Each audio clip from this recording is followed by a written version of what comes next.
नमस्कार दोस्तों, आज हम ओटीसी मेडिसिन क्या होती हैं उनके बारे में बताएंगे। तो ओटीसी मेडिसिन का मतलब है ऑन द काउंटर। काउंटर क्या होता है? जहाँ पे दवा बेची जाती है। तो ऑन द काउंटर मेडिसिन वो होती हैं जिनके लिए डॉक्टर की पर्ची या प्रिस्क्रिप्शन नहीं चाहिए। कौन सा डॉक्टर? एमबीबीएस, एमडी, एलोपैथी का डॉक्टर। मैं आरएमपी एलोपैथी की बात नहीं कर रहा, जो कि कई संस्थाएं बेचती हैं। उनके बारे में मैं क्या कहूँ, मैं ये कहना चाहता हूँ कि जो एलोपैथी प्रिस्क्राइब डॉक्टर होते हैं एनएमसी के अंडर, तो उनको ओटीसी मेडिसिन, यानी कि उनको ओटीसी जो ओटीसी मेडिसिन है उसमें डॉक्टर की पर्ची की जरूरत नहीं होती। ऐसा नहीं है कि डॉक्टर ओटीसी लिखते नहीं है। जैसे मान लीजिए किसी को बुखार होगा तो केरोसिन तो लिखेंगे ही, पैरासीटामोल तो लिखेंगे ही।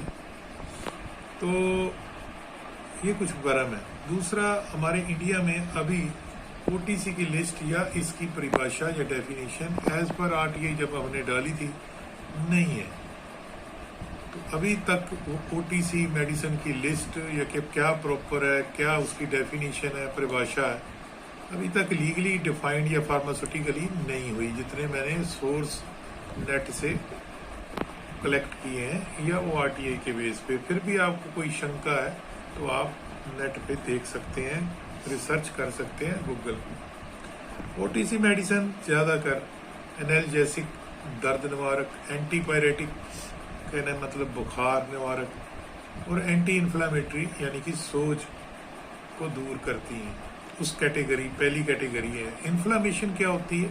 एंटी का मतलब विरोधी, और पायरेटिक का मतलब बुखार उतारने वाली, एनाल्जेसिक का मतलब दर्द निवारक, और इन्फ्लामेटरी होती है जब भी मैं किसी को चोट मारूं या आप मारें या कोई और मारे तो क्या होगा? पेन होगा, रेडनेस होगा, स्वेलिंग होगी, वो जगह हॉट हो जाएगी और लॉस ऑफ फंक्शन। जब तक हम जीवित हैं ये 5 कार्डिनल साइन ऑफ इन्फ्लेमेशन आने ही आने। अगर ये नहीं आते तो नेचुरली बंदा डेड है।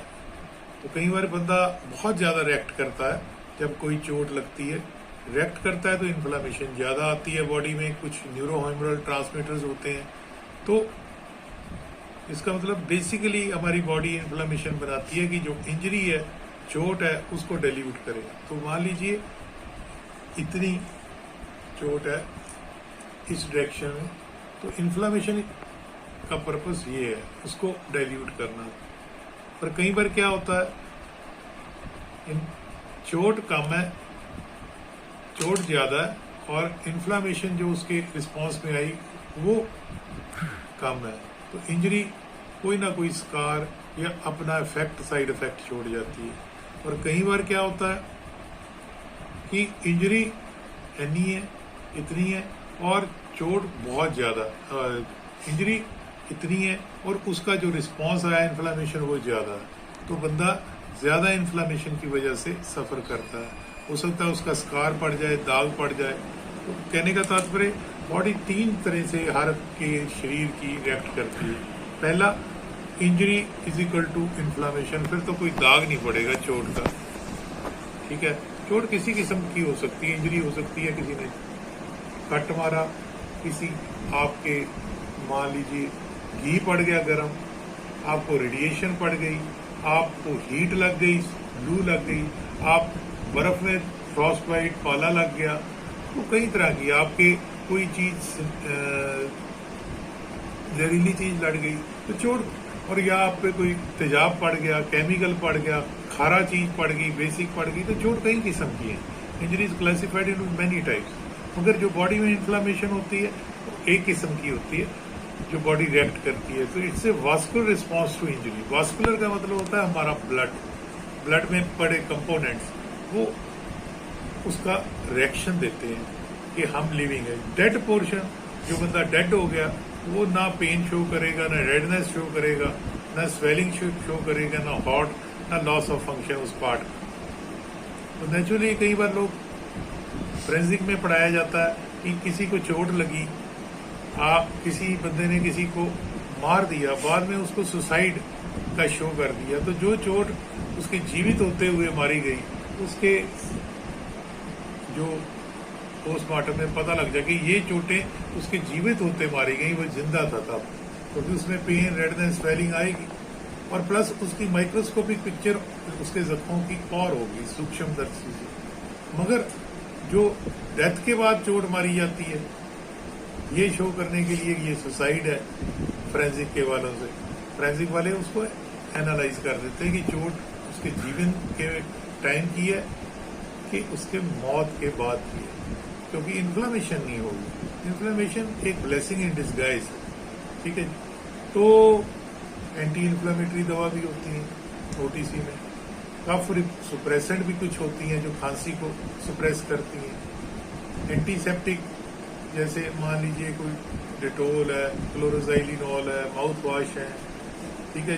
कुछ एंटीबायोटिक होती हैं, एंटीबायोटिक सिर्फ क्रीम और लोशन, कुछ वो ओटीसी प्रोडक्ट्स में आती हैं। जैसे विक्स इनहेलर है, ये भी एक ओटीसी है। बाम है, ये भी एक तरह की ओटीसी है। इनके लिए कोई प्रिस्क्रिप्शन नहीं चाहिए, ये नॉन प्रिस्क्रिप्शन ड्रग्स होती हैं।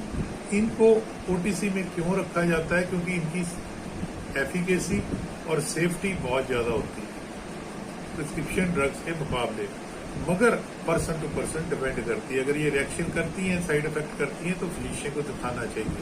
मैं तो ये कहता हूँ कि ओटीसी ड्रग को भी डॉक्टर की प्रिस्क्रिप्शन के बगैर नहीं लेना चाहिए, चाहे वो रेडली अवेलेबल हो। हाँ, प्राथमिक उपचार की बात अलग है कि हमारे पास नहीं है तो ये हो सकता है। ये कहना कि इनका साइड इफेक्ट नहीं होता पर ये रिस्क फ्री नहीं है, ये रिस्क फ्री नहीं है। आप पैरासीटामोल के भी पढ़िए कि पैरासीटामोल G6PD की डेफिशिएंसी एंजाइम की दिया जाएगा तो क्या हो जाएगा, हिमोचूरिया हो जाएगा, पेशाब में खून आ जाएगा। तो सेफेस्ट चीज भी रिएक्शन करती है, ऐसी बात नहीं है। पर्सन टू पर्सन उसकी हाइपर सेंसिटिविटी पे डिपेंड करता है। तो दोस्तों, ऐसे ही शेड्यूल के ड्रग होती हैं। शेड्यूल के ड्रग्स क्या है? डेफिनेशन वाइज देखा जाए तो जो शेड्यूल के ड्रग्स हैं, इनके बारे में भी आपने पढ़ा होगा कि ये मैंने खोली है कि शेड्यूल के ड्रग्स वो हैं in terms of rule 1, 2, 3 drug listed in schedule K drugs do not need a licence for sale. उनको लाइसेंस नहीं चाहिए। केमिस्ट शॉप, यानी कि अगर केमिस्ट की शॉप से अलावा अगर ये कहीं बेची जाती हैं तो पीछे से आया था कि शेड्यूल के में भी अमेंडमेंट की जा रही है। तो drug not intended for medicinal use वो आती हैं इसमें। शेड्यूल के में quinine and other anti malaria drugs आती हैं, मैग्नीशियम सल्फेट आता है, substances intended for use vermin और इंसेक्ट को डिस्ट्रक्शन के लिए जो यूज की जाती हैं, जो कि डिजीज करती हैं ह्यूमन बींग्स और एनिमल में, इंसेक्टिसाइड, डिसइंफेक्टेंट्स, ये भी शेड्यूल के ड्रग्स हैं।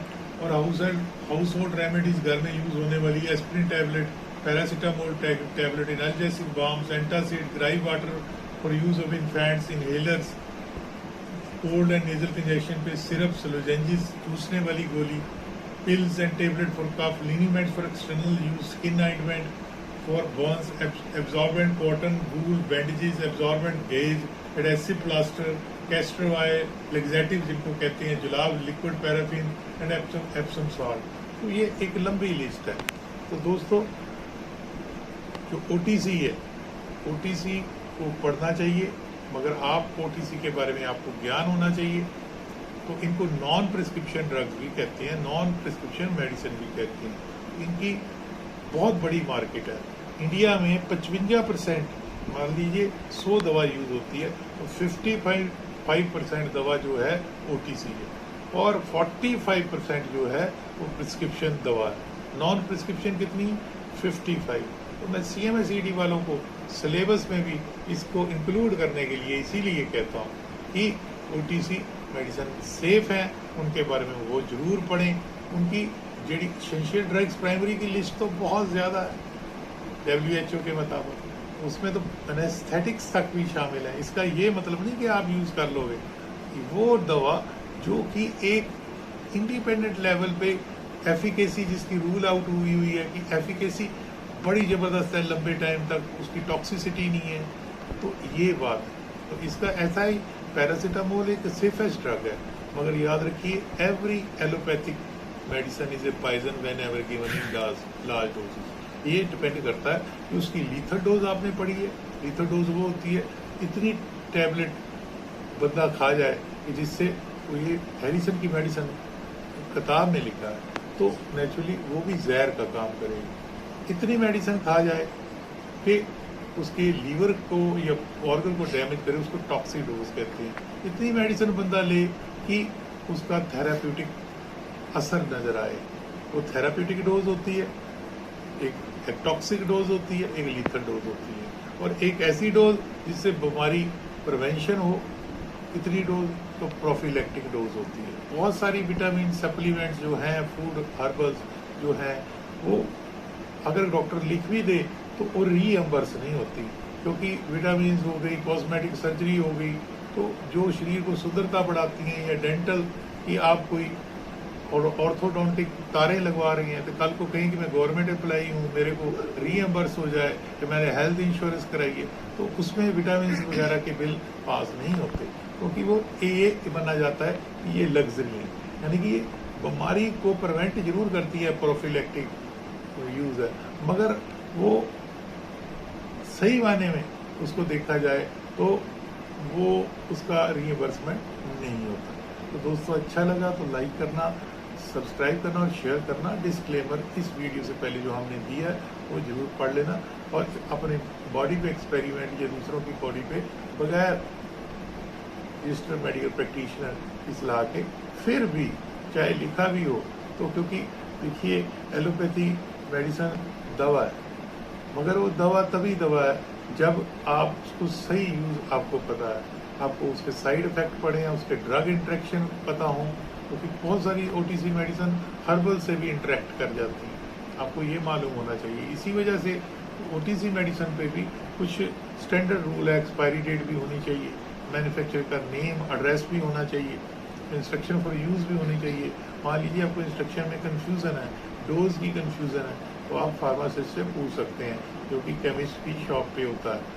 मगर अगर कोई प्रोपराइटर है, मालिक है केमिस्ट का, उससे मत पूछिए, वो क्वालिफाइड नहीं है, वो तो बिजनेसमैन है, प्रोपराइटर है, क्वालिफाइड पर्सन है इंचार्ज, वहाँ लगा होता है केमिस्ट की फार्मेसी की शॉप। अच्छा लगा लाइक करना, सब्सक्राइब करना और शेयर करना हमारा चैनल, और हमें बताते रहना कि हमारे में क्या कमी है। हमारी वेबसाइट है ईमेल है harpreet36_8k@yahoo.com। धन्यवाद। और हमारी